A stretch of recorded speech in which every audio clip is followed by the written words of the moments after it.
প্রতি পূর্ণিমার মধ্যরাতে একবার আকাশের দিকে তাকাই।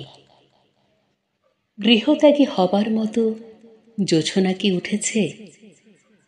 বালিকা ভোলানো জোছনা নয়, যে জোছনায় বালিকারা ছাদের রেলিং ধরে ছুটোছুটি করতে করতে বলবে, ও মাগো কি সুন্দর চাঁদ।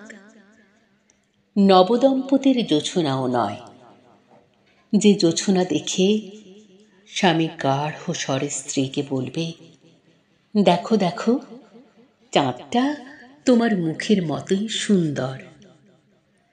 কাজলা দিদির স্যাঁতস্যাঁতে জোছনা নয়, যে জোছনা বাসি স্মৃতিপূর্ণ ডাস্টবিন উল্টে দেয় আকাশে। কবির জোছনা নয়, যে জোছনা দেখে কবি বলবেন, কি আশ্চর্য রূপোর থালার মতো চাঁদ।